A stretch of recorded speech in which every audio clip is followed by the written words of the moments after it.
Զարգացման մրցաշարը նաև ինչով է լավ, որ մենք երկու արդեն մրցակիցների հետ ստուգողական հանդիպումներ անցկացրել ենք հենց անցած տարվա UEFA-ի զարգացման ծրագրում, Ուզբեկստանի ու Լատվիայի հետ մենք արդեն խաղեր ունեցել ենք։ Մրցաշարին մասնակցում են ընդհանուր 20 ֆուտբոլիստներ, ու մեր հրավիրված ֆուտբոլիստների մեջ կան 8 ֆուտբոլիստներ, որոնք առաջի անգամ են հանդիպում անցկացնելու միջազգային մրցաշարերում։ Այս մրցաշարով մենք նախապատրաստվում ենք M17-երի արդեն Եվրոպայի առաջնության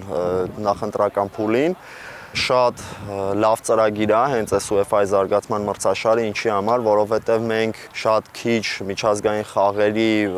փորձեր ունենք, իսկ այս մրցաշարով մենք արդեն լավ ստուգողական հանդիպումներ ենք անցկացնում, լավ մրցակիցների հետ ենք խաղում ու արդեն մոտավոր պատկերացում ունենում ենք, թե մեզ ինչ է սպասվելու 17-երում։ Հայաստան գալն ամենահաճելի պահերից է ինձ համար։ Այստեղ ամեն ինչ ամենաբարձր մակարդակի վրա է, պայմանները, տղաները, մարզիչները, ուտելիքը։ Ուրախ եմ, որ հնարավորություն եմ ստացել ու միացել մինչև 15-երի հավաքականին։ Փորձելու ենք զարգացման մրցաշարի բոլոր խաղերում պայքարել հաղթանակի համար։ Ես այստեղ եմ հայտնվել պայֆա ծրագրի շնորհիվ ու դա ինձ օգնող հիմնական գործոններից մեկն է, որ ինձ այստեղ հարմարավետ եմ զգում։ Մշտապես կապի մեջ եմ նրանց հետ։ Հետաքրքրվում են, թե ինչ են կանում հավաքականում։ Մեր ելույթներն են նրանց ուշադրության կենտրոնում։ Ես էլ գիտեմ, որ ամեն հարցի դեպքում կարող եմ դիմել նրանց։ Շատ ուրախ ենք, որ էլի Ուզբեկստանը եւ Լատվիան կան, որովհետեւ մենք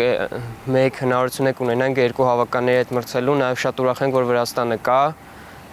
Նախորդում մենք 2-1 պարտվեցինք Ուզբեկստանին եւ 2-1 հաղթեցինք Լատվիային։ Հիմա եւս մեկ հնարավորություն է, որ մենք նորից մրցենք Ուզբեկստանի եւ Լատվիայի հետ։